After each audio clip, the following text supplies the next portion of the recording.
Hello, hello, hello. Welcome back to yet another Doctor Who review.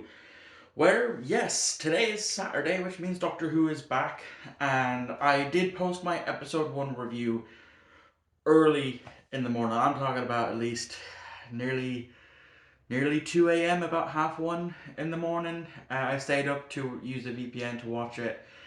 And I had a different way to actually watch The Devil's Chord because initially I was going to wait until the actual airtime, but I checked on something and it turns out that I was able to actually watch it. So I made my breakfast and I sat down and watched it. So, The Devil's Chord is once again written by Russell T Davies. He's going to be writing 6 out of the 8 episodes this season.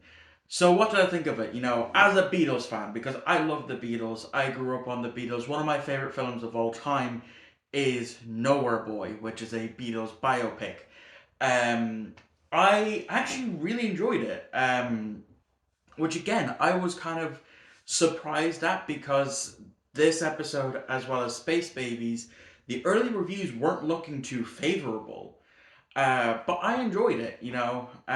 So what happens in the episode? Well, we start off like we did in the Giggle with a bit of history about something. The Giggle was the history of recording media.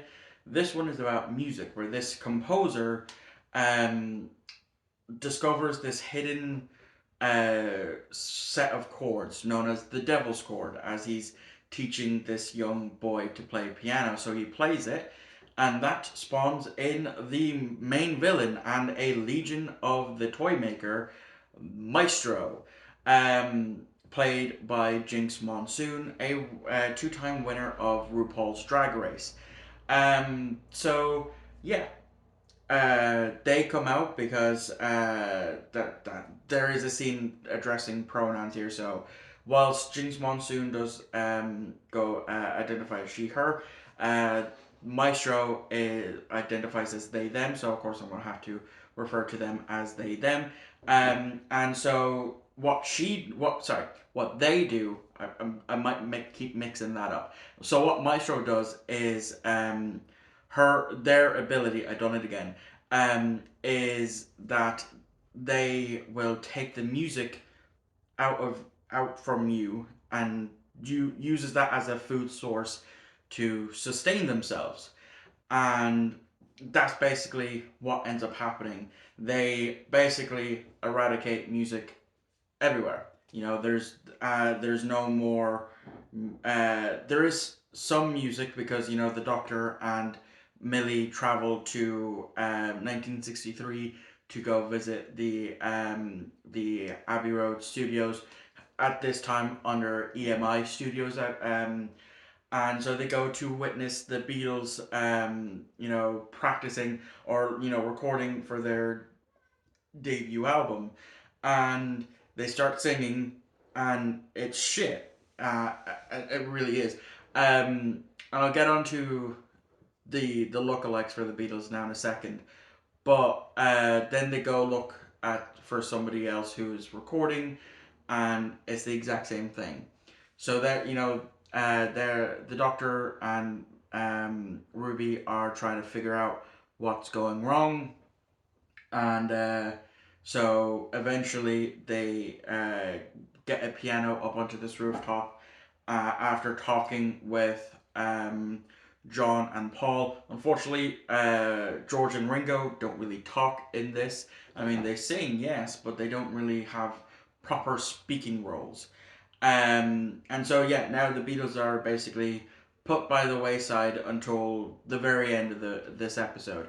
So, Ruby plays this beautiful piece on the piano, and it really is absolutely beautiful. So, I'm going to assume that is again Maury Gold influenced, or he might have wrote that himself, which inadvertently then triggers Maestro to come because whilst the Doctor and Ruby were talking to John and Paul, we see reflections of Maestro in various reflective surfaces, and Ruby playing this song allows Maestro to come out of the piano, and the Doctor immediately recognizes Maestro as one of the toy maker's legion because of the giggle that Maestro does, and that terrifies the Doctor. Absolutely terrifies the Doctor. He's gone on saying, "I can't do this. I can't fight this person,"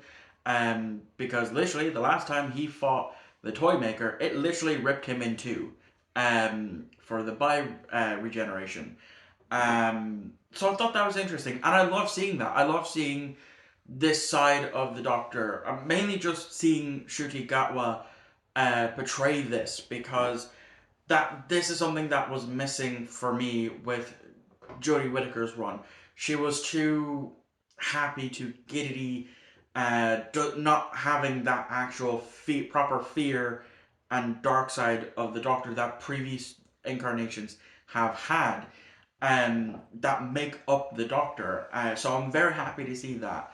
Um, and then, of course, as the Ruby's like, but the world doesn't end in 1963.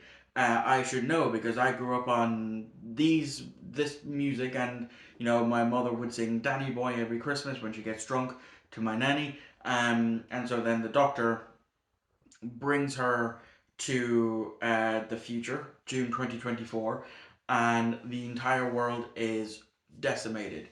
And the Doctor surmised that without music, people are just going to go to war for no apparent reason over heartbreaks and all that stuff. And that's what the Earth is going to be like.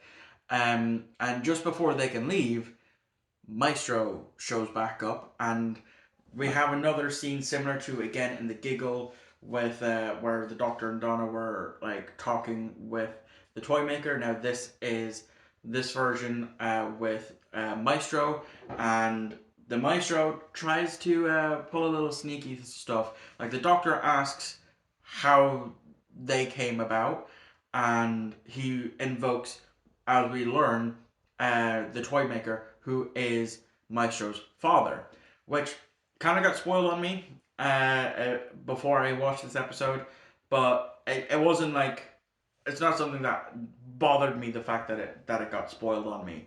I think it's interesting as well that that Maestro would be a descendant of the toy maker, because the toy maker is all about games, where and another form of that would be music, so it makes sense.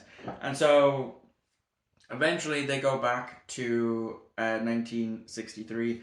They try to come up with trying to find the correct notes that would banish Maestro, and then they go into the Doctor nearly gets it, and then they after a music battle, and then Maestro traps Ruby in a cello. At least I think it's a cello.